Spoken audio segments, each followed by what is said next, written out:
जय गुरुदेव। जय गुरुदेव। जय गुरुदेव। जय गुरुदेव।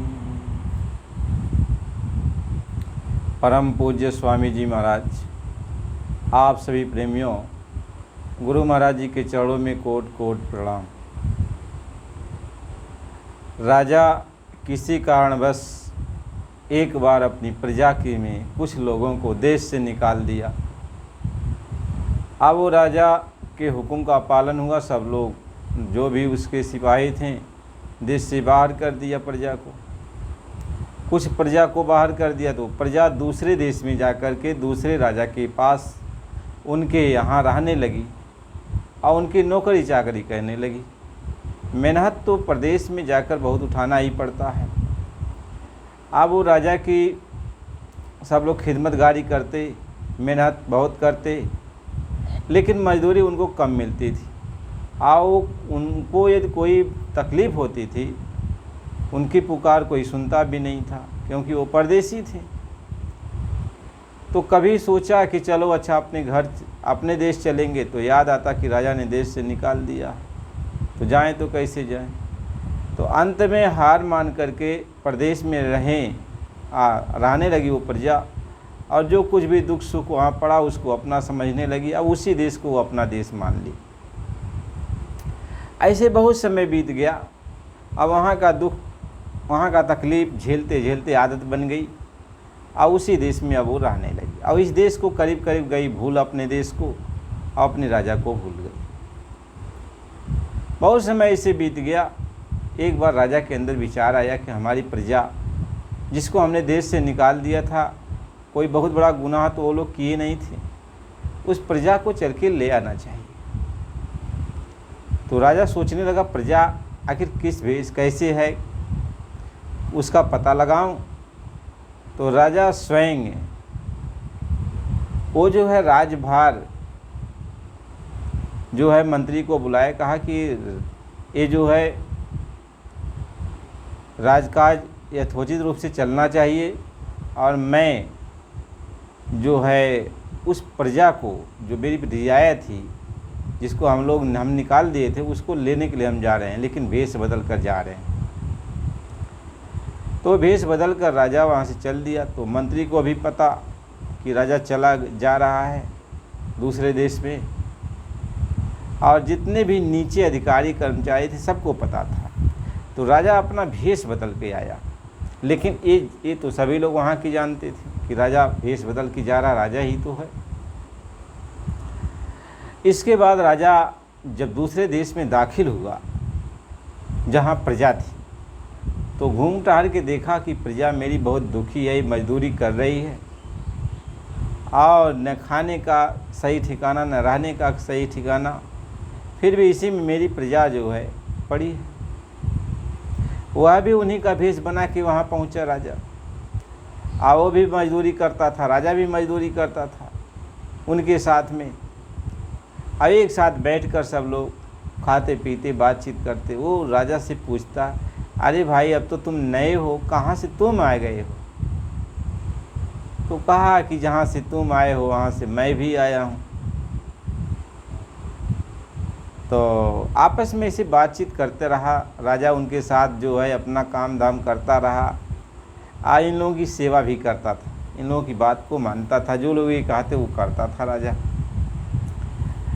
और जब बातचीत आपस में होती थी तो राजा याद दिलाता था कि अरे भाई, अपना देश तो अपना देश ही होता है, अपना घर ही होता है, अपने देश चलना चाहिए।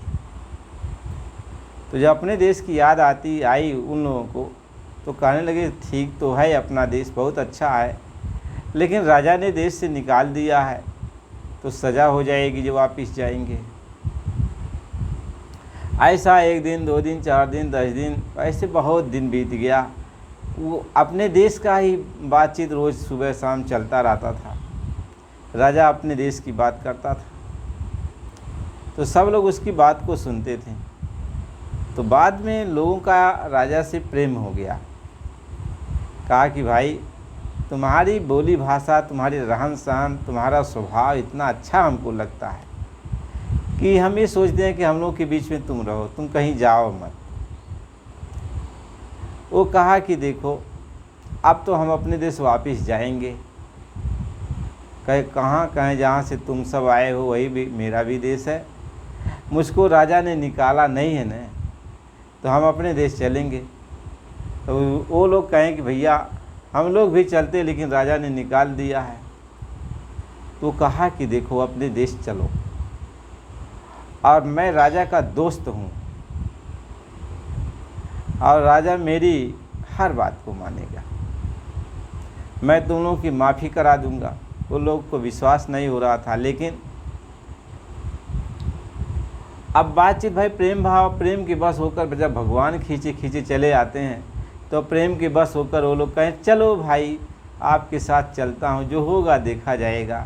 जब आप ऐसा ही कहते हो, मैं राजा का दोस्त हूँ, तो चलो अच्छा। तो अब राजा के साथ प्रजा जो थी वो भी चलने लगी। जब चलने लगी तो राजा भी तो सादे भेष में था, लेकिन जैसे सीमा पार हुआ, राजा अपने देश में दाखिल हुआ, तो वहाँ के सिपाही कर्मचारी सलूट मारने लगे, राजा को अदब करने लगे। तो ये लोग सोचने लगे कि इसका इतना बड़ा इज्जत है, तो भरोसा हो गया कि चलो अच्छा।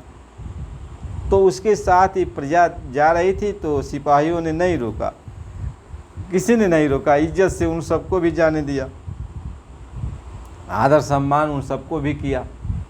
इसके बाद जो है फिर आगे बढ़ते हैं।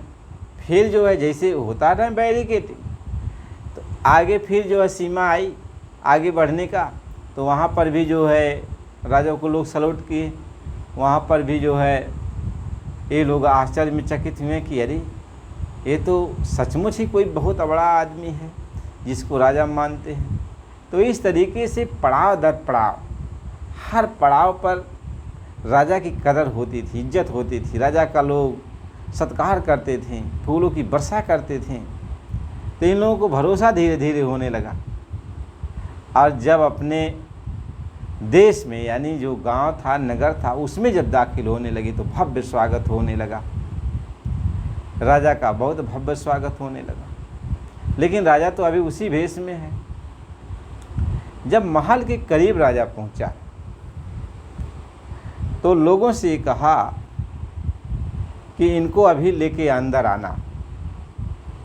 और राजा दूसरे दरवाजे से जा कर के दाखिल हो गया, पीछे से दाखिल हो गया और अपने सिंहासन पर जाके बैठ गया।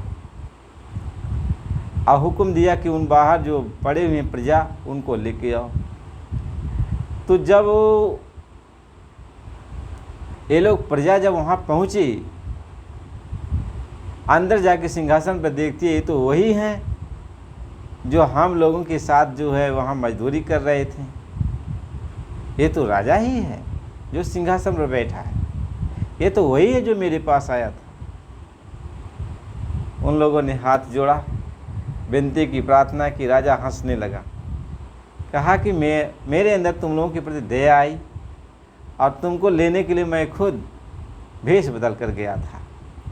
और जाओ, तुम लोगों के सारे गुनाह माफ़ करता हूँ, आराम से अपने घर जाओ और अपने देश में आराम से रहो, किसी प्रकार का कोई तकलीफ़ नहीं।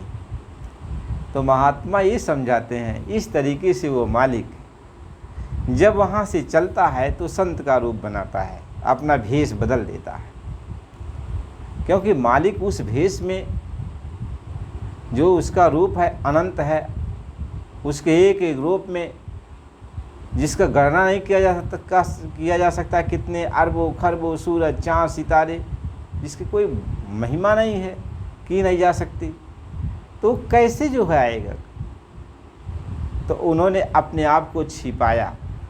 यानी महात्माओं की एक रूहानी माया होती है, उन्होंने माया को जब आती हैं वो माया, तो महापुरुष उसी माया में अपने आप को छिपा लेते हैं और माया जैसा चाहती है वैसा ही हम लोग उस महात्मा को देखते हैं, उस मालिक को उसी रूप में देखते हैं। तो वो मालिक तो स्वयं मालिक है, लेकिन माया से वो हमें अपने आप को छिपा लिया, यानी अपने आप को वो जो प्रकट होके आया भी है, लेकिन माया के द्वारा छिपा हुआ है। और हमारे आप जैसा शकल के रूप में हम उसको देख रहे हैं कि मानव जैसा इसकी भी शकल है, लेकिन जो मानव की शकल दिखाई पड़ती है वह माया की शकल होती है। यानी माया के द्वारा वह हमें सिर्फ आभास हो रहा है, लेकिन वह है कुल मालिक। जैसे आँख में कोई भी कुछ भी हम कोशिश करें, लेकिन हमारे आँख में जो चीज़ जैसा है